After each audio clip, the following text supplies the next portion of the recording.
steps away. Yeah, you know, the guy should tell you that, you know, she walks away, you know, she goes. That's time. I'll tell her they okay, man. That's shot.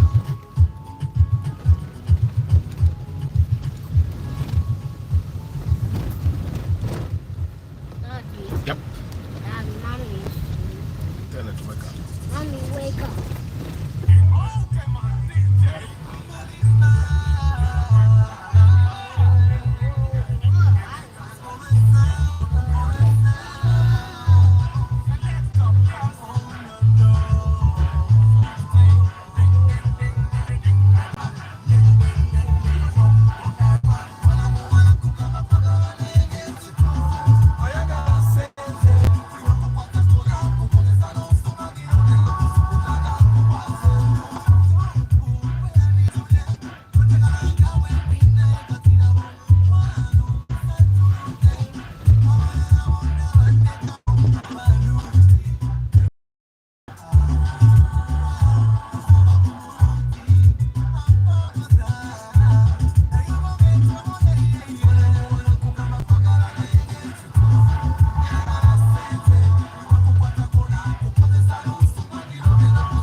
Good morning, my people.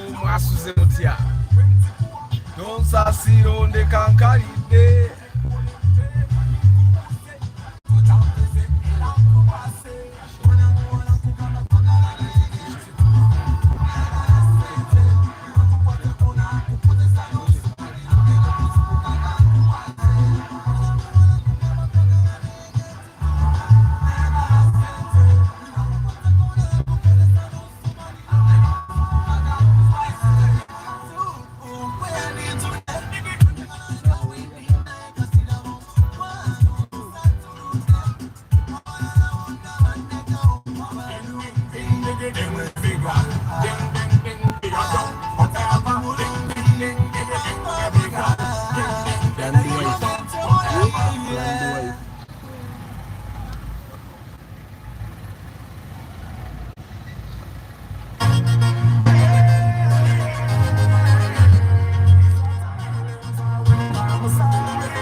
Good morning, my people. I hope you guys are doing well today. Today is the third day of April 2024. Thank you very much, guys, for subscribing. We have more than 10k subscribers right now. That's very big growth, considering that we are a niche. We are a niche channel. Normally, the channels that grow, probably this much, are channels that literally do everything. But the fact that we are a niche channel, we have grown, and I thank you so much. Thank you to the guys that recommend my channel to other people, the people that tell them, you know what, go and check this channel out. I don't take you for granted. And thank you so much to the guys that are on the broadcast literally every day. If you're watching this broadcast, thank you very much for taking the time. Today we are going to be talking about health. Kasoke mbuze kubali ku aba engaging Muyombya Mark Mugalasi Joshua Makes Farm Antonio Random Things Africa Carota Tusime Eddie Nick Waboyi Hasmart Electronics Limited Juma Abaji Uncle Fidox Tours and Travels Bukenya Abi Komach Sam Olu Misach Mugumio Paul Sema, Paul Banadia, Ivan Kayuchi, Moses Adams, Joseph Bali Kudembe, Chairman Zach, Sebogwawo Medi, Matembe Abdul Nasa, Football Tribe, Ronald M. Kasendwa, Takasago, Moses Heath, Mugerwa Wilbur, Studio 93 House Designs, Namwabali Mukamori. Good morning. I hope your day is okay. There is a lot of traffic. It rained yesterday, and normally if it rains the day before, on the day in question, normally there is a lot of jam because people are predicting or hoping that it's going to rain even the next day, so they carry their cars. And that partly explains the rain. And then probably wait on ya in chance and manya jam agenda kuba muja. Give you some of my water. But we have. I've seen something, guys. I've seen something that probably is with the urban generation. Because we have Generation X, which is the generation of our mothers. Then we have our generation, Katfabazari, were between 1990 to 1990. No, 1980 something to 1996. That generation there, Jibaitaba millennials. Was it 1985? I think. The millennials. Then we have the Generation Z. Now, Generation Z is those guys that were born between 1997 to 1990, or 2000. Is it 16? Our Generation Z. Now we all have our own characteristics. Kakati baragna between that day 2020 to between, because Rolf was born in 2018. Ragnar was born in 2020. Now these guys now by characteristics says one thing that has impressed me about these guys, mbadde nsumagira mu kkubo nga nvuga, so I stopped at a supermarket to buy biscuits, and I said I want to eat to keep awake, and I've realized actually lwaki abasajja bavuga bibaasi ebyo abavuga loole bagejja nti atuuka nga otutumuluma nga all you can do to keep awake is eat. So I bought a packet of biscuits, and because they are kids, ffe twakula tukimanyi omuntu bwagula ekyokulya akisharinga n'abaana, abaana tebagaana. So I asked my young son, should I give you some? N'agaana. For the very first time in my life, I saw a child refusing biscuits. N'agaana nga tetali mu kulya, naye n'agaana bugaanyi biscuits zange mbutazaagala, okitegeera. And then we laughed with his mother because for generation yaffe teyagaana nga byakulya, tegaana ne bw'oba mukufu obirya. I think it has a lot to do with the fact that we did not grow up in most of some of us, kati nganze I can speak for myself, n'abalala benakula nabo bemanyi nti we did not grow up in an environment where we had a lot, so whenever something to eat came our way, we would take it gladly because you don't know when it will come again. Kati nga biscuits ngezo nga tulwawo okuzirya, so we would never say no. Nebo bakusanga ng'oli mukufu naye tukuwe biscuit ng'olya, kuba biscuits oyinza obutaddamu kuziraba for like a year. So yeah, but this kids generation, I think because we are the kind of parents that tuzaala abaana batolo ate ne tufuba okulaba nga balya ku buli kye baagala. So I think that's how they have the audacity to say no to biscuits when they are offered to them. N'agaana gatali mu kulya, n'agaana era tusese because for generation eyaffe olya paka kuwulira bubi buli kijja okirya because tomanyi ddi otaakirye, okitegeera. Amina Abdul Nasser. Steve Barros, good morning. Thank you for having created this space where we discuss not only cars and also daily stuff. Amina. Bridget Kakai, good morning. Yeah, so anyway, today I wanted us to talk about health. Nabagamba, on Sunday I had a meeting. It was a family meeting. Now, lwaki njogera nnyo ku bintu ebiri mu bulamu bwange because it's the only reference that I can verify. So I wanted to talk about health because first of all, in the meeting gye twalina, mumanyi meetings of family mubaamu eva abagamba nze nayamba nabayamba nabataasa. There are always those people, and in that meeting gye twalina, allegations flew, and I've realized this is something that also has to do with parents. And you guys abagenda okuzaala abaana oba mwe abalina abaana batutadde anti omanye ebitaala ebimu oba tokirengera kati nga bano batudde ku katukutuku, actually bayimiridde mu katukutuku, oli ayimiridde mu kkubo ly'ekitaala, and you literally can't see. So I find that this is something to do with African parents, and it's very evil. And you know the reason why I talked about generations is because I was looking at characteristics of millennials and Gen Z, because our generations are quite similar. Gen Z bebatobo gwe bomanyi nga bamuza 1997, 2001, 2002 muyiteo 2002, 2003 okitegera okuva ne 1997. Those are Gen Zs. Kati mwe abasinga bali mukulaba wano muli between Gen Z and millennials, okitegeera.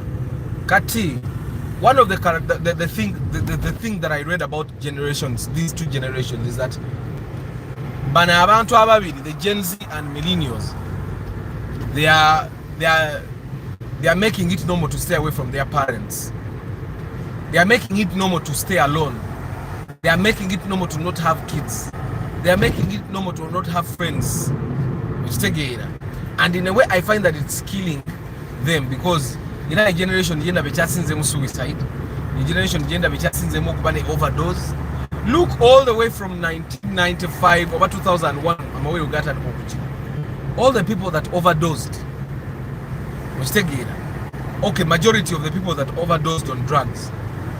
These are people that are either millennials or millennials mostly, because Gen Z katika bategeera bakyali baana bato. And I can tell you that everything, if you go on googling zinogamba characteristics of Gen Z and millennials, I have some similarities. I find that one of the one thing that negates the similarities is the fact that Gen Z is katitukuzi, because you can imagine I'm Gen Z and I'm 34.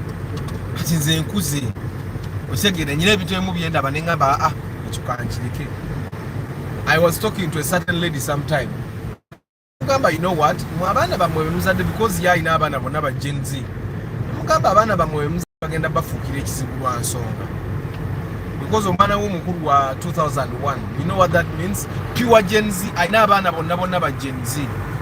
Now the thing with Gen Z that makes them so dangerous is the fact that Gen Z kids akunyigira n'asirika n'atanyaga nadda ku simu ye n'agenda n'azanya video games ze n'agenda ku beach n'agenda mu virtual dating.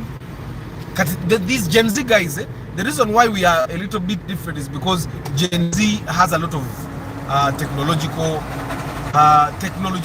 gadgets that have come to give them company. Unlike us, so we had to associate with people as we were growing up. Now they don't have to associate with people. Now you're going to ask me, Arthur, or to come here, help or not to help.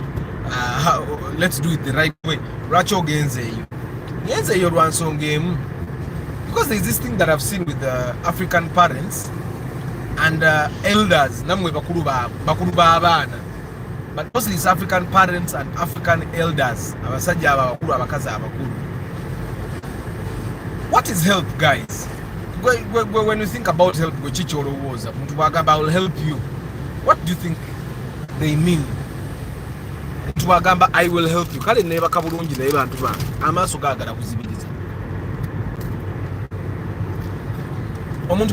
will help you. I need your help. What do you get by it? Is it mandatory for you to give help? Is it optional?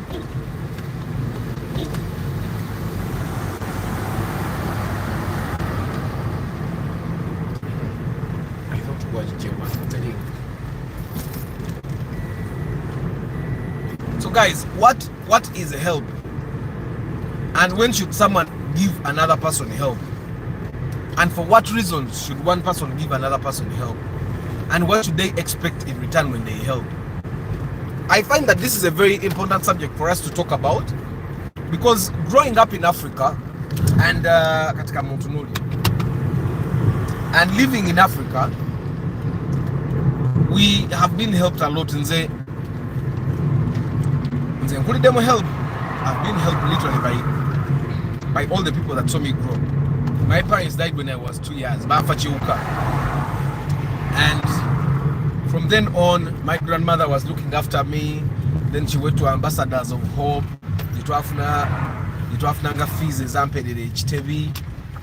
Then after primary school, I think the Ambassadors of Hope were done with me.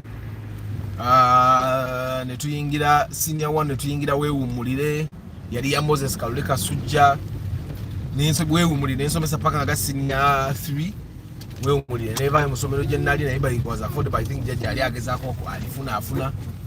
Then after A level sent jaji zamu bulirayo, I'm happy that nali nkola katemba nenewerera A level nenewerera Makerere kala mumpite Dr. Tisenyi. Now tukulidwe help abantu banje along the way bazze banyamba. Even the time when I got my first when I had to travel to Europe the very first time, people helped. Never saw sente which take it. At that time I didn't know my rights. Nali simanyi nti bali abantu abali bantwala, they could cater for everything. Omuntu yali abikola ko teyayogera. They could have given me all that money. But either way, people collected money for a passport. Is a visa zosazibanya zigezava, but for a passport at least I know I'm collecting the cost as a passport. So we have been literally fenafena to yambidwa one or another. Atero jakwesanga nga tukyayambibwa okitegeera kati mpoza ate kyoyira okukola abaana bo boyinza okukolerwa baleme kubeera mu kuyambibwa. Lwaki waliwo definize help banange bwe mpaka nga oli okujjamu abani mutwali Daddy. Hmm? Daddy. Yes. Daddy. Yes. I'm really not hot. Oh, nice. So guys, I'm going to read the comments of who is defining help. But my understanding of help is you giving someone something that they can't give themselves, yeah, for free, without expecting anything in return. See a help. Let me imagine you need food. I have food. Whether you have asked or not, I give you the food for free, expecting nothing in return from you. Ekibaita okuyamba. Okay? Kwe kuyamba nti nkwata ebintu bye weetaaga oba onsabye oba tonsabye bwe mba mbiina mbikwata ne mbikuwa n'otampa yadde ekikumi at that moment ate ne sikusuubiramu yadde n'ekikumi even in the future. Ng'obadde obyetaaga because the only thing that makes help valid is the fact that you're giving it to someone that needs it. Now, you can help someone with you can help someone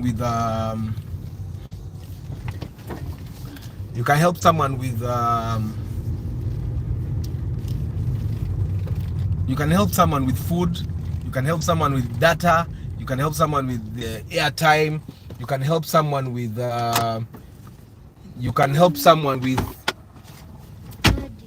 yes. Go to your heart.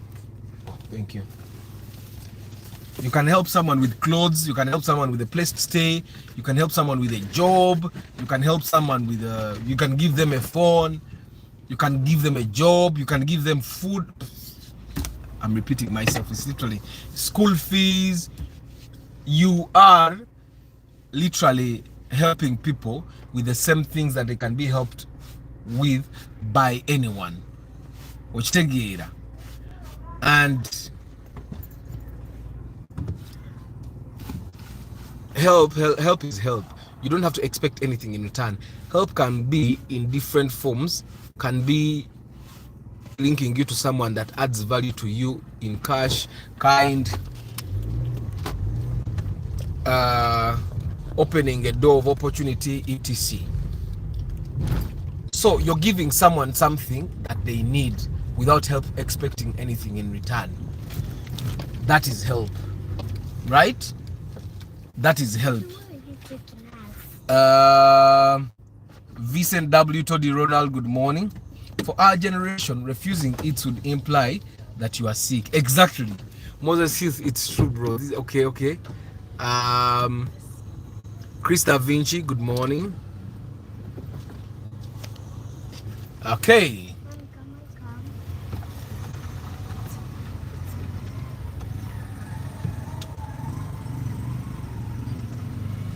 So when I talk about to help or to not help, I'm basically saying, should you help or should you not help?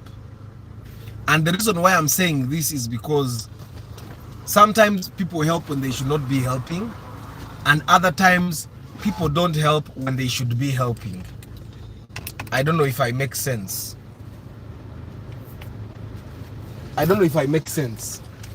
Sometimes people help when they should not help, and other times they don't help when they should actually be helping.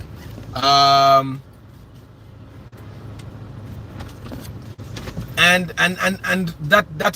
that gives us a question of, should I be helping someone at this time in these conditions, or should I not help this person at this time in these conditions? You get, it's a very important consideration.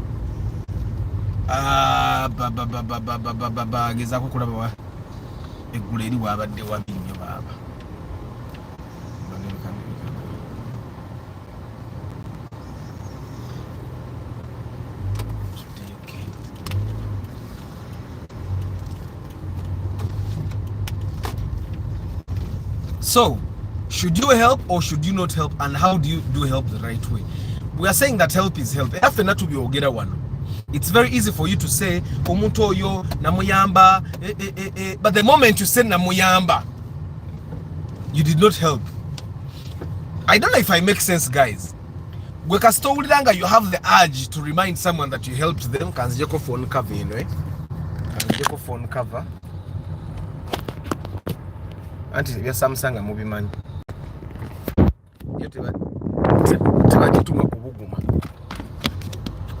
The moment you have the urge to say omuntu oyo namuyamba, you have not helped, you did not help. You did what you did expecting something in return. That was not help. The one thing that qualifies help to be help is that you give. For example, if I find that you're hungry, I give you food and walk away. I give you food and walk away. Now, we live in a generation where people have started getting the urge to document their helping process. It doesn't make them evil. The reason why people take videos of them helping is because if they don't, you will say they don't help. The reason why sometimes people actually talk about things like I gave this person that, I gave that, is because if they don't say, even people have become evil to the point of omuntu bamuyamba natukana agamba oyo guy talina kye yali ampadde tanyambangako. So that gives people the urge to actually point out ways in which they have helped.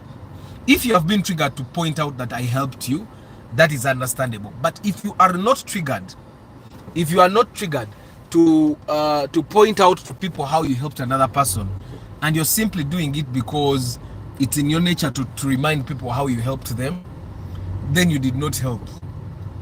If you continuously have the urge to say God will pay me back, I did this for you and that for you, and you don't have to pay me, God will pay me back, you did not help. You gave that person that thing expecting God to give you stuff. So it was a trade. God, I'm giving this person food so that sometime later you give me money. God, have you seen?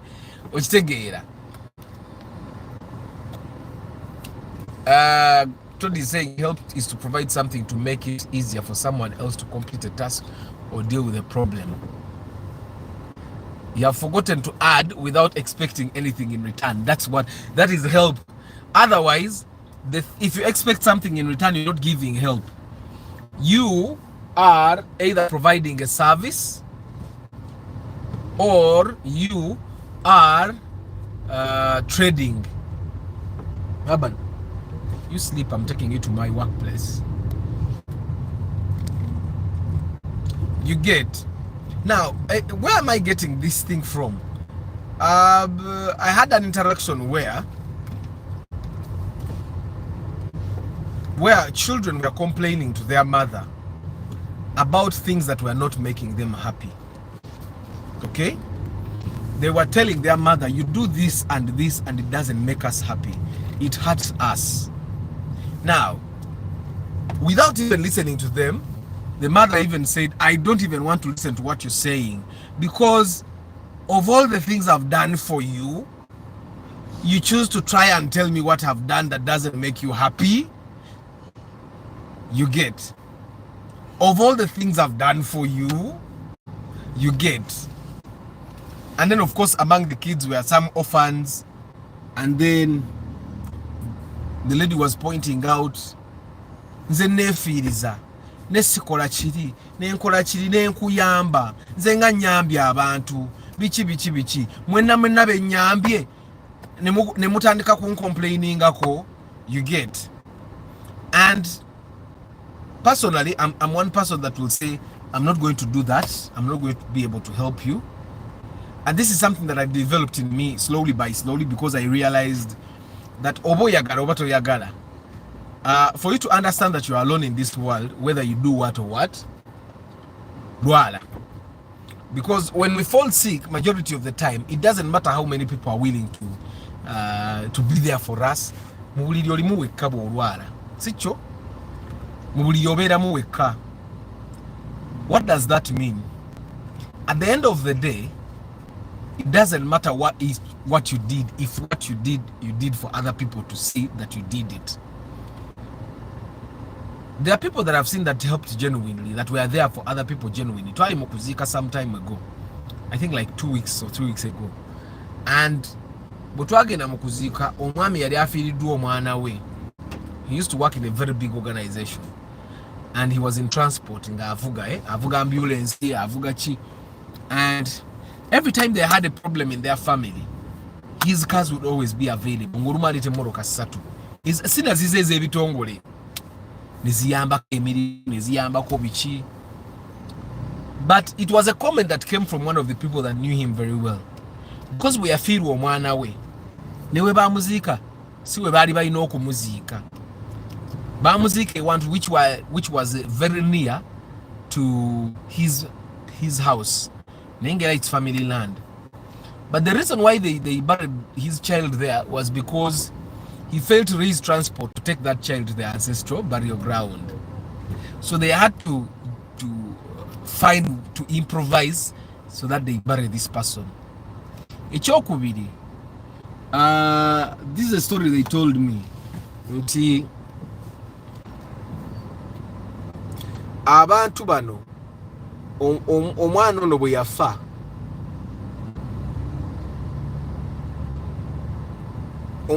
yafa, bamuleta, omanyi how someone dies bamuteka mu coffin because he's not a Muslim, bamuletera nga mukeeka nga sente za coffin tewali, okitegeera nga sente za coffin tewali, ne bamutuusaawo, they collected money for the coffin, ne bagaa tutulina omutwala okumuziika, sente z'okumutwala okumuziika ne zibula, and they had to bury him nearer, okitegeera. But the lesson here is, ono guy, whatever happened, I don't know what he's feeling right now, I don't know what he's going to say after, but he had been there for people for so many years. But at this time we're talking that Nerwachi yali abulwa sente was because he was retired. Tacha alinawo sente ziri ze yabanga nazo, tacha ali ku mulimu, okitegeera. So one way or another yengo omuntu, he's down. But all the people beyabeerangawo at this time teri amubeererawo. I want you, as you start thinking of helping, because majority of the times abantu chengenze njinga ku bana Uganda tuyamba nnyo naffe batuyambe, awo batoyambye, it's better what is bagambe oyo muntu no tayamba, baleme kuyamba nga balina ensonga lwaki tebakuyamba. It will be less painful for you than if people don't help you even when you help them, expecting them to help you in return. Okitegeera. So ono omwami omulaba, I'm imagining he did not expect, when was he doing what he was doing so because he had the ability to do so. Okitegeera. That's the only reason he was doing so. And when they were not there for him, I did not see bitterness in his eyes. I don't even think I saw pain in his eyes. Of course I saw there was the pain of the loss of a child, which again, kati bwengata ekintu nengata n'ekintu kye twabadde nakyo in our interaction, where a parent is telling her children, nze nabayamba lwaki muŋŋamba ebitabasanyusa, omuzadde talina kyakola kitakusanyusa, everything I did for you. You remember, you guys, how I was telling you, bantu mutala abaana be musobola, muleme kutuuka kulangira abaana bye mutaakola because of them, because there is a possibility that when you have kids olina ebintu byogenda okwerekereza okusobola okubeezaawo abaana bo. Sorry, hey, put something in your neck. Do you have your jacket on? Okay, you sleep and cover yourself. Is it the cold from the AC? Is it the cold from the AC? Cover yourself. Is in there a blanket? Are you sure? You check those things.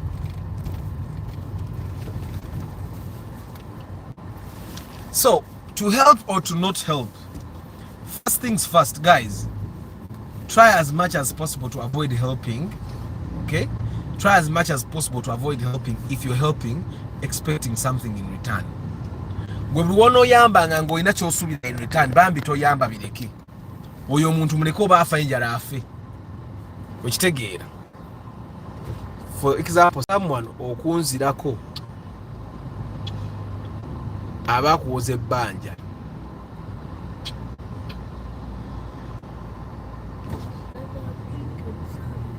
okay, no problem. Kagwa Dennis, abane alina ekifuba, abadde yayambadde dda ne uniform naye kino ekifuba kibi nnyo. Kangende naye at least ku office abeere ku laptop akole byakola. Kusobola tajja kusobola ajja kuba inconvenience nga banne. But Arthur, sometimes I hate to help for free because people are nowadays more entitled to people's success. And Edwin, don't help. Make it clear that you're not helping instead of pretending that you're actually helping. Kati gwe kyokola si ye help. Okitegeera, bw'ogamba nti I don't like helping for free. If you help for something, you're not helping. Okitegeera. Twagala okukiyita okuyamba olw'okuba omuntu oli ajja nga ali mbwetaavu. Omuntu bw'ajja nga ali mbwetaavu, you're providing a service if they have to pay you back. What you're doing is providing a service. I don't know if I'm trying to be clear.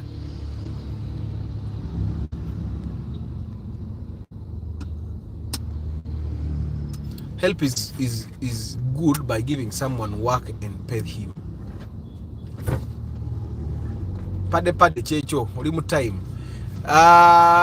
Lucky Mose, when you give someone work and pay them, if they are giving you value, then you're not helping them.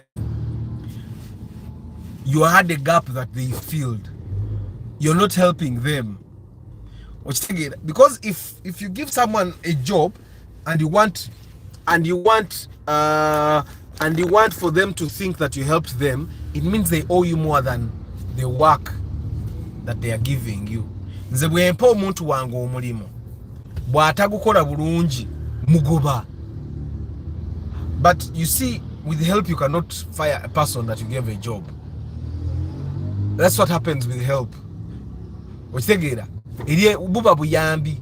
Obuyambi olina kubanga osobola okuwaayo ekintu ekyo ku bwereere omuntu nga talina kyawe kakitegeeza. For example, in the case of a job, kitegeeza omuntu ogenda muwanga ssente ajja atuule mu ofiisi yo kyekyoka nga talina kyalina kukola. If they work, then they are offering you a service. Okitegeera.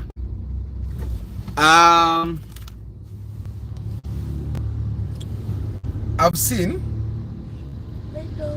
you know what? I've seen that we have a lot of cases, for example, in places like Europe, the US, especially cases that where women say so and so raped me. I think one of each. Why? For example, misunderstanding ebeerawo. Guy bw'alonda ekkubo n'atwala omukazi ewaka, omukazi ne yeebaka mu buliri bwe, abanga gwe bagambe nti kati mpempewa. Okitegeera. So nga ate ennaku zino amateeka engeri gye gali, omukazi bw'aba tugambe nti mpempewa kati bw'omupempewa ne bw'aba yali kukkiriza omupempewa ku ssaawa 12 ez'olweggulo, omupempewa ku 7 nga tagambye mpempewa, asobola okukuloopa mu kkooti n'agamba omusajja oyo yankwata kuba nali simukkiriza kumpempewa. I don't know if you guys get what I'm saying. Good morning, Council Patrick Asiku.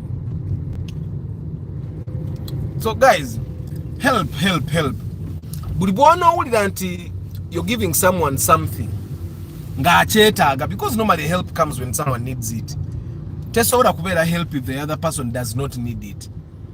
Help is only help if the other person needs that thing and they are unable to get it from anywhere else at that time. Okay? However, if they have to pay you, it's not help. If they have to give you gratitude for the rest of their lives, nga kyenda babazadde abafirika kye bakola. Ate nga I think parents should never even say they help their children. Why? Because teri mwana agamba nzaala kati aba ntangamba nga kukumuzaala. So sina kyenkolanga muyamba, ne bwali bakuze naawe emyaka 4. Tewali kyenkola kumuyamba, tekiriyo. But nze ndabye nti abazadde baffe abafirika abasinga amala okuzaala omwana atamutuma kumuzaala, n'amulabirira, n'amuweerera. Okitegeera. bwamana amuwa capital ate nagana kuyamba okuwa capital gwa atategeka mwana okusobola kwetetenkanyiza capital. The characteristics kubi Abdul Nasser abantu nga tebagala raktisi ante bagala raktisi. Good morning Eddie Pro. So guys, the right way to give help is majority of the time nze bwe nyamba omuntu ne wemba nyine namba ye yesimu nga si muntu wange wa kumpi nga bwe nasanga omuntu. For example, waliwo wa boda ku stage wali nga wenkolera yali planning okukola okwanjula. He came to me nangamba nyamba onsondereko nonye kasente kola okwanjula. Namuwe emitwalo oba 5. Namuwe emitwalo 4 sati jali 5. I gave him 40,000. Nga ngambye mbu kwanjula kwa weekend eddako. The kwanjula did not happen. Now, because I simply helped him, I did not lend him, I did not invest in him. I simply helped nze byayite binkwatako. Okwanjula ne kutabayo. I did not care that okwanjula tekwaliyo. Nze namuwa sente asobole okukola okwanjula kwe. Oba akola okwanjula oba takola kwanjula, that's up to him. Okitegeera? Naye nze nakola ki? Nze namuwa agende ye yagale. Okitegeera? So now, sichikoze mbu mulangira because I've never actually talked to him about it since then. But I'm just giving you an example. When you give someone something, never expect anything in return. If you abantu bagenda nga batulangira, I've had mentors that abalangira abantu beba mentoringa. Ukitegeera? People expect us to be indebted to them for the rest of our lives. Ate indebted in the wrong way. Why do I say the wrong way? People will give you some kind of help. I'm calling it some kind of help because it's no longer help when it gets to this level. Omuntu ajja kuwayo ka help akatono tono. Some kind of help. Bwanamala okuwa that kind of help, then he will expect, that person will expect that for as long as you live, as long as you're still alive, takubira simu notakwata, takuita notastukiramu, takutuma notagenda. Okitegeera? Olumunga, the kind of help he gave you is not worth even that one phone call. Okitegeera? Now, nalabya Haji Bakarubanga agamba mbu nno omuntu waba yakuyamba, don't ever wake up and say kankuddize sente zo. But ebiseera ebisinga, the reason why people batuuka ku level egambo banzi kuwe kubanga baba bakooye okubalangira. Omulaga nti wamuyamba naye nga ate omulangira. Omuntu gwe wayamba tebamulangira. Okitegeera? Omuntu gwe wayamba tutandika kumulangira nga nze nakusondera ne ku nnyumba yo, nakusondera ne ku mbaga yo. Okitegeera? Omuntu gwe wayamba tomujjukiza, tomulangira, tomubanja. Okitegeera? But because bannayuganda baffe ne bwe babazadde bo ne bwaba mukulu bwakuyamba bwati expects you to be indebted for the rest of your life. Nti I've seen parents. This is something that happens with parents. I think abazadde bannange, you guys are going to have kids oba abamukumu already mwina abaana. Omwana wo tomubanja. Ate you guys kati mwabatandise okuzaala abafulumbi babuze ne generation Z. Oba kati generation kije fe yafe je tuzadde. Generation y'abaana abaana tetutya. Generation y'abaana abaana tetutya. Nti ono omwana yakugamba ndika. That's their generation. Nade njogera n'omukyalo oyo ne mugamba olaba. Fe generation yaffe ba Arthur. Boginyize yogera. Olumu ne kuba. Generation y'abaana be muzadde aba generation Z. Abaana ba generation eyo ekibafuula ekibi kiri kino nti omwana oyo jamukola byonna by'omukola asirike aleme kunyega. Bw'obimukola nga adda ku simu ye ng'akola kwagenda ku WhatsApp, bw'obimukola ng'agenda ku Facebook, ng'agenda ku Twitter, takunyega. ng'akulinda at the time when they are independent. Abaana aba generation Z mumbegendereze akaseera wafunamu ku freedom bwati n'afuluma tadda okanya gamba mutabani wange namukola ki, okanya kuwoza mutabani wange namukola ki nga tolina gwe tokijjukira, because majority of the time the things that we do to other people we forget, but they don't forget. Nagambye omukyala ne mugamba olaba bino ebintu byokola bano abaana olwokuba you think they have to be grateful to you, wabakolera ki ebintu bino ojja bibakola bipayiringe olwale ogende ku ccupa ogende mu ddwaliro abaana baleme kulinnyayo. Lwaki? Nga banyiivu balina ekintu ku mutima. Ofe n'okuziika baleme kuziika yekyo ekiri mu generation y'abaana aba 1997 and above. Okitegeera? Kati abamu ku mmwe mulinga nze tujja kuyamba bato baffe aba generation Z bwe tuba tusazeewo okuyamba. N'abaana abato tugenda okuwa emirimu ebiseera ebisinga kati ba generation Z, because kati nze mu office yange temuyinza kukola muntu wa millennial tasobola, aba mukulu nnyo. Omuntu yazaalibwa before 1996 aba muntu mukulu, nze nyandiba nga sisobola mukozesa. Okitegeera? I'm working with generation Z. Abantu abo balaba nze ne bobeera nabo ku mulimu, abaana ba generation Z tebalina stress, abeera ku simu ye mubalira buli kimu. The technology has taken away all the stress, and it has even taken away other methods of coping with the stress, coping with being mistreated at home. The only way they deal with those things is through their phones.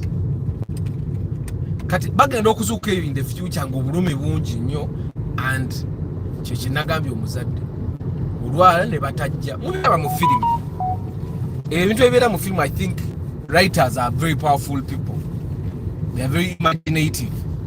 So as you help someone today, the right way to offer help is to towa muntu kintu kyateetaaga mwabali ebweru especially obeera ebweru kambaddize characters kamwe akabakubye.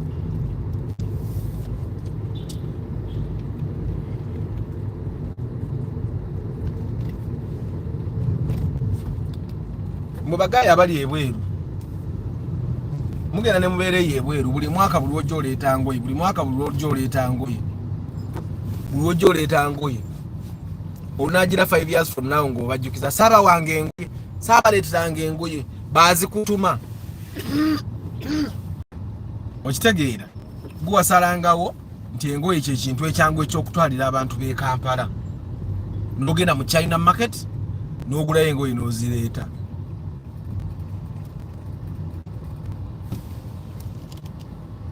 Nze owange yammanja nze simuba, owange yammanja nze simubanja. Omwana we yakubanja. Amina Joseph Hardtop Arthur, we all know that help is as a reward of blessing from God. So if I help when I'm very much aware that I'll be blessed, you can't tell me that isn't help. It's not actually help. Actually, nze bwe nkiraba, nze bwe mpa abantu. Anyway, my belief system is I think is quite different. My belief system is quite different. Can kubulira how my belief system is different. This is what I believe. Mujukira mu divinity, abasoma divinity ne CRE. They told us God is the all-knowing, ever-present, omnipotent, omnipresent, so God is too God is a very powerful being. He decides what it should be, he decides what should not be. Do you know what that means? It doesn't matter what you do. God will decide to either bless you or not bless you. It doesn't matter what you do. So because I happen to believe that if God wants you to be well off, you will be well off. If he doesn't want you to be well off, never again and okora prime minister's office emyaka 10 ovayo oli mwavu, because God hasn't decided. That's the powerful God that we're talking about. That's the power that God has over all things. So For you to come and find Arthur nga ababbi bamukubye ku kkubo n'omusitula n'omugjawo n'omutwala mu ddwaliro n'ogamba mukama anansasula, it's not helping because you're expecting something from God. Do something ane katonda ne bw'atakuwa, it's okay, because otherwise you'll be going through some tough times and then you'll see mukama katonda nga nayamba abantu. So those tough times are supposed to be there for you, because after every slope you go up a hill. Okitegera hard top. So my belief system is a little bit different. I don't believe that God gives me because I've given. I believe that God gives me because he wants to give me. And in a way, there is another thing that I believe. This is something that the religious people have been saying, that God knew me before I was, and that God knows everything that is going to happen in my life. So if God knows everything that is going to happen in my life from point A to Z, why are you helping other people expecting him to help you? Why are you helping other people expecting blessings from him? Already blessings, gozoita blessings, katonda yazi planning adda. Ku myaka 38 Arthur ali gaggawala. Ne bw'okola ki, ne bw'otakola ki ku myaka 38 olikola ki? Now, I'm talking about the ideal God. Now, kati mumuyinza okuba katonda gwe mukkiriza mulala nnyo. Naye katonda yakumanya nga tonnaba, n'amanya ky'oliba nga tonnakiba. Ng'okuyamba abantu abalala ng'osuubira nti katonda agenda biraba abeeko kyakuwa. Nze ndaba kwerimba. Okitegeera. But that's my belief system. You don't have to share it. Yes? God is a what?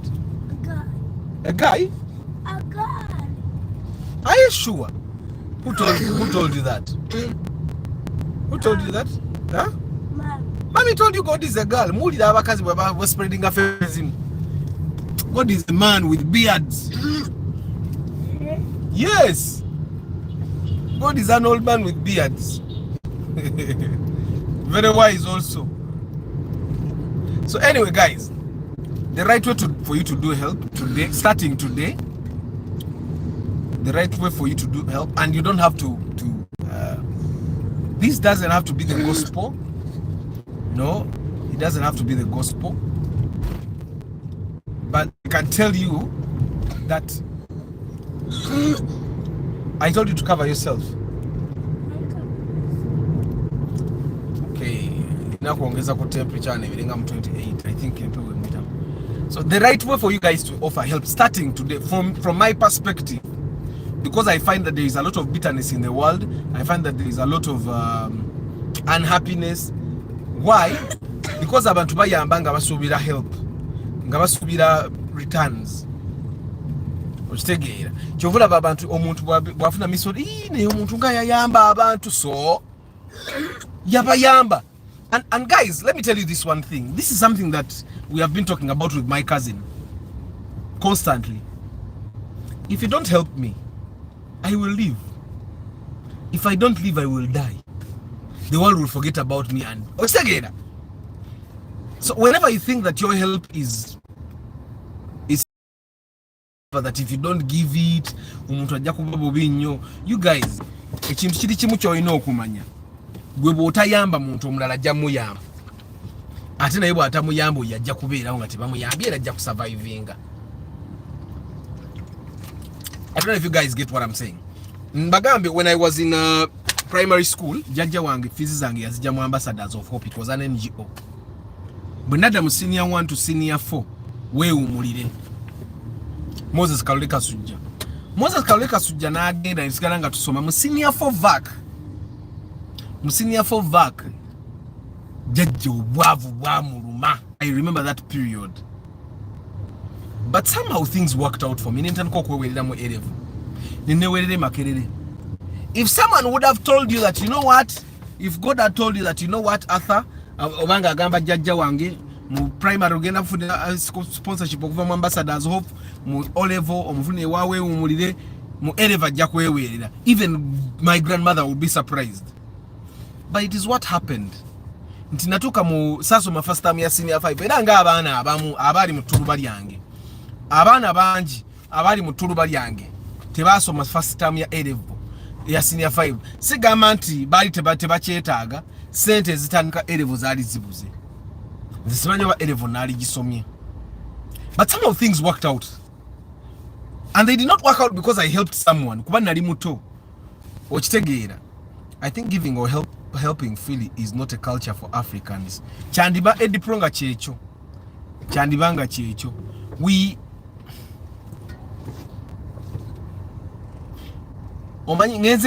I'm trying to make sense for myself out of things. Nti nzenga Arthur sagala kunyamba. It's a fact. Nchibagamba wano. Sagala kunyamba. Ate nyina makanika wangu embera na yagamba tayagala na kumusasira. Bino byemugamba sorry tabyagala. I've found that majority of the times when people help us, they expect us to worship them. Tinetaga milioni 3 ulina akuwake emitwa aga nebo akwage ega emitwa 2 omunnyonnyola. And because I don't want to be helped, nze babulira sisondera mikolo okujjako nga nkufunamu business because awumba sikusondedde mba nkuddiza. It's like corporate social responsibility. I don't want to be helped because nze nakula nyambibwa. Ate nga abantu abatuyamba nga tukula fe baali bamulekwa abantu abatuyamba nga tukula, somehow they expect you to be indebted to them for the rest of your life. Abamu batuyamba tetumanyi na kumanya nti batuyamba. Okitegeera, abamu batuyamba n'okutuyamba tetumanyi. Abamu tebayamba ffe. By the way, let me tell you, because nze nali mulekwa jjajja wange nandabirira, mulimu abantu abamu abampa help nga tebagiwanze nga bagiwa jjajja. Kati njagala guys, I want you to start getting this into context. Abantu abamu aba benafunamu help tebagiwanze, nze bwe ngendayo tebasobola kunnyamba, bayamba jjajja wange. Okitegeera, because jjajja wange yabatuukira ne baga omukyalo oyo bambi muyamba alabire omuzzukulu we. Okiwulira? But somehow they expect me to be indebted. Not all of them, of course. Kati abamu tebamanyi na kummanya because tebayamba nze. I find that fenga Abafirika tulina okutandika okukyeteekamu nti tulina okukyeteekamu. People pretend to be helping you nga tebakuyambye nga bakuwadde ebbanja. People actually even say it. Nze nina omwami mukulu yaŋŋamba sondanga emikola abantu obenga obawadde ebbanja nti nze bwe nkwata emitwalo 10 n'enzikuwa nga gyakwanjulako nange nkusuubira ompe kwanjula kwange. Okitegeera? And I find that it's not a proper thing. Okitegeera? Tuyiga okuwa naye nga tuweeyo n'omutima nga you do this with an open heart, with a heart that says, you know what, even if you don't give me anything in return, let me even forget about you. Okitegeera? Nze sisobola na kupointinga ku muntu nti gondi namuyamba because sigamba nti siyamba naye sibajjukira. Okitegeera? I did not expect anything in return. I don't want anything in return. Bwe nkwata nze kyovulaba nze bukuba kwanjula bwe mansazeewo nkuwa empa emitwalo 10 okujja kuba n'abantu benkola nabo very close abo bemba papa sente zisukka emitwalo 5 ekinene nnyo giba emitwalo ekyo because egyo emitwalo 5 ngenda gikuwa sijja na kujjukira nti nagikuwa ne ku mukolo gwo sigenda kujja because I'm a party pooper. Babayita party pooper. I'm not a party person kali. I'd rather stay home and eat my food than come to a party. Okitegeera? So kati nze abantu nze nga Arthur, this is my philosophy and I think it's a philosophy that we might want to take. Nze lwaki nkyogera bwe nti because mbadde mu meeting nnyingi naye ng'ekintu ekisooka omuntu kyabalangira naddala nga bamugamba obutali bumativu, nze yakuyamba, nze yakujja mu kyalo n'enkuleeta mu kibuga, nze yakuweera fizi ezasooka, nze yakufunira omulimu. Oba amufunira omulimu mbadde mmanyi wagumufunira because you have a good heart and you want him to be gainfully employed. Asobole obutakumenya. Nali ngamba nabagamba wano recently, I think about a couple of weeks ago, nabagamba basiba balina kazini wange gwe basiba. Bwe bamusiba bazadde be ne bamuvaako nti abeere yaayige. nenga omuntu gwe bagamba abeere yayiga yali talina kyakoze teyalina musango zinetandika okukola fundraising awo tukunganye sente tukole ki tumugjeyo nze nasasula ne lawyer eyabikolako and at the end of the day najjanga nebaza bwe yajja okunebaza namugamba I did not do it for you ekintu kyokujja mu kkomera nakyekoledde. Now you would ask Arthur wakyekolera otya saakikolera ye and I find that sometimes we should help like that. Yamba omuntu ng'okumuyamba your gratification is immediate. Nze my gratification in helping my cousin oyo okuva mu kkomera was immediate. Now njikozesanga example simulangira but njikozesanga example nti I was doing it for me. As a matter of fact, it was a selfish endeavor. So I don't expect him to ever give me anything in return. Lwaki? Why was it selfish? And why was he nali neyabanze nganze? Onako olwaleero gwe bobo ina relative ali mu kkomera nga mubuka mutobo bosobola omuyamba aveeyo muyamba aveeyo. Lwaki? Omuvubuka oyo bwe bamusiba ng'akimanyi wali badde olina ky'osobola okukola n'otakikola ajja kuvaayo faso bw'anda batavuddeyo na bukyayi ajja kuvaayo abafuukire burden nga family. Kati nze I'm one person that doesn't like having burdens. Nti omuntu ava mu kkomera nga namwe mukiraba amaze mu kkomera emyaka 5 amaze mu kkomera emyaka 10 nga talina waatandikira najja nalyoka atandika okubayisaamu eggaali nga buli omu amubba kuba mu makomera eyo bayigirayo emize okitegeera n'atandika okuba nga buli omu amubba n'atandika okuba nga abeera mu bifo ebimu abeera depressed talina kyakola teri ayinza mulimu yaddira ddala emabega. All those bad things that happen to you because you did not help when you should have helped. Okitegeera? So inakubanga your gratification is immediate. Nze sina kintu kyenkola nengamba Mukama Katonda ali nsasula ampe eki. Mukama Katonda leda akwate byonna byalina okuwa. You have a beautiful family, you have built a home, you have a car, you have a very good job, and your future looks bright. But si lero oyagala bw'oyamba Arthur era Mukama akukole eki. Gwe biri byonna byakuza kuyamba biri ebya Mukama byazza kuwa wamalanga kuyamba bantu oyo bikuwa tomaze kuyamba bantu. You get what I'm saying? And I find that on that very note, whenever you reach a point and you don't want to help, don't help. Teri agenda kukuba yo banali ngambani bana tibajja kukuba omuntu bw'ato omwe mugambe sigenda kukola ki sigenda kuwa.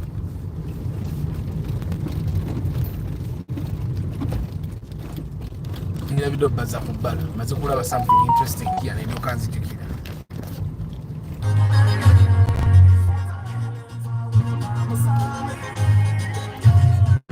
Crown mujirengere genda eyo crown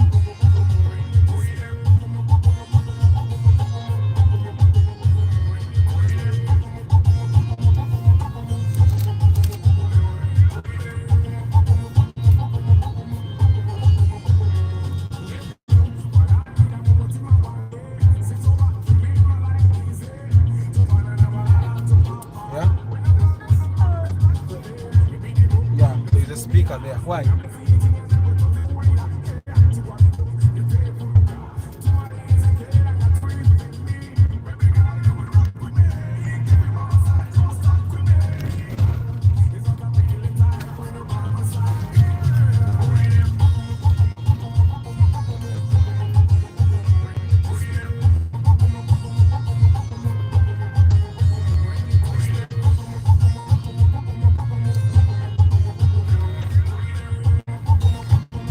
Seneco Starch, good morning. Yusuf Minaj, good morning. Louis, good morning.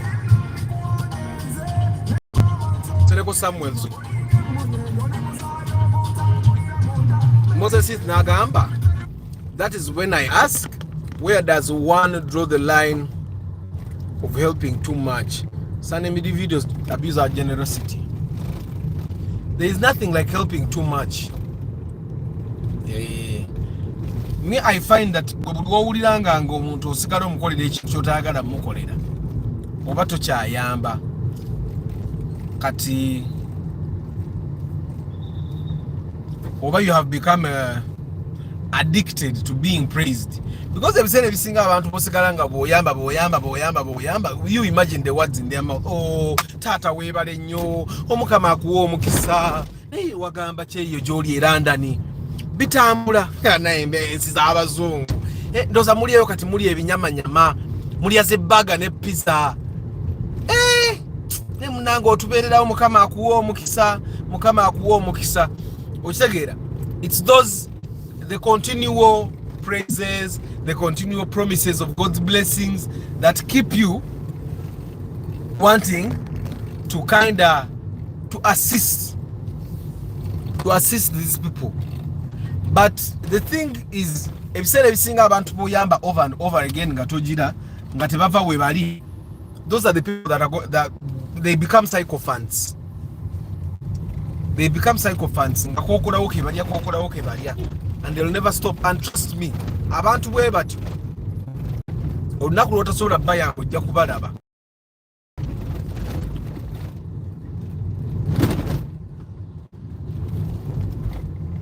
So me, I find that the point at which we draw the line at helping too much is the moment you see that this person is over. The moment someone starts flattering you,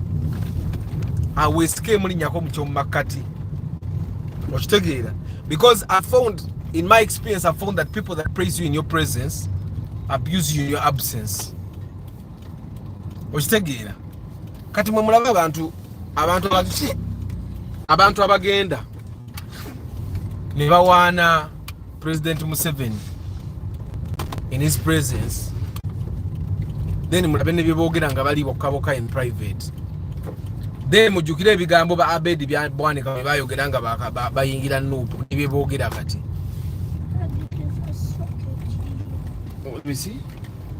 Socket for my laptop. Yeah, your laptop is also here. I'm going to work at my office.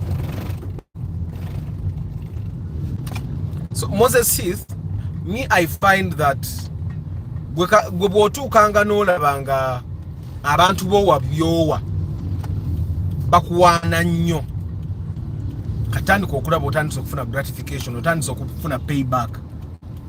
Buli bw'omuyamba ng'akusasula with praises. Buli bw'omuyamba ng'akusasula with praises. I find that buli muntu funa welcome okumuyamba. Omuntu bw'ajja n'akusaba obuyambi mubuuza bwe naabukuwa kinaamala. I used to have a cousin of mine nga ye abeera atandika bu business buli kiseera wano, wajja n'akuliramu akulagira ddala nti kagenda kukola. Okitegeera nga ye akulaga nti n'omwayo emitwalo 5 bwoti kiba kikutuse. Ne mutuula n'omuga naye bwe gina 5 ogenda kukola kinaki n'olaba nga tejja kukola tebimala, nonga kankuwa emitwalo 2 kuba bwe nkuwa 2 oyita wano na wano n'agenda n'akola ne bigaana n'akomawo anti kakati kakapito kayite kaamala kati nyongerayo bwe kati naye ng'ebintu byakugamba talina wakulaga, talina evidence nti oba yali akoze nako. Paka bwe nagamba nange ezange nzibonaabonera ne mwesonyiwa, and I stopped doing what that person wanted. Otegeera. So Moses Heath, I find that there are so many ways for you to know that now, you know what, this is enough.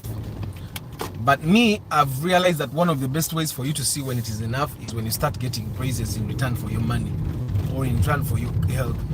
Olubato kyayamba obufuuse, I think we could call it a sugar daddy. Obufuuse gwe bayita sugar daddy.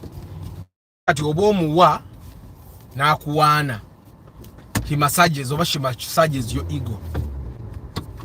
Okitegeera. Whenever someone has to massage your ego for you to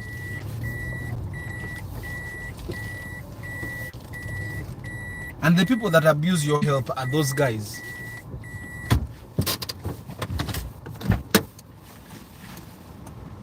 Hey guys, I have a presentation. Remember today nabagambye the digital marketing class is starting. Ate kati nyina nono omutaba ninyi notuuka mu assignment zagenda okukola. Then tandike I start in like 20 minutes. Why is the pitch? Why is the pitch? Why is no one playing there? because it's not time for playing. Okay, guys, let me come back. We can continue this conversation tomorrow. I have to get ready for my class. Muyombia Mark, Mugalasi Joshua Mix Farm, Antonio Random Things, Africa Carota, Tusime Eddie Nick Waboyi, Hasmat Electronics Limited, Juma Abaji, Uncle Fidox, Bukenya Abi, Komach Sam Olu, Paul Sema, Paul Banaria, Ivan Kayuchi, Juma Abaji, Moses Adams, Joseph Ali Kudembe Chairman, Zach Sebugwa, Medi Matembe, Abdul Nasser, Ronald M. Kasendwa VIP, Takasago, Moses Heath, Mugerwa Wilbur, Studio 93 Home Designs, Bridget Kakai, Steve Barros, Vincent W. Todi Ronald, Edwin Mugerwa, Kagwa Dennis, Celine Ruby, NK Official, Mutumba Paddy, Council Patrick Asiku, Eddie Pro,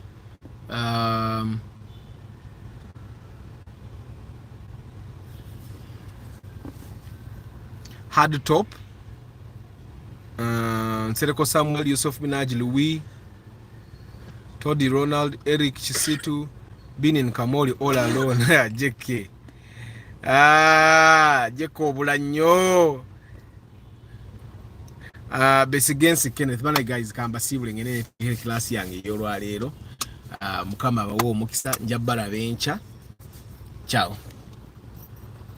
Aban, pick your bag. You go.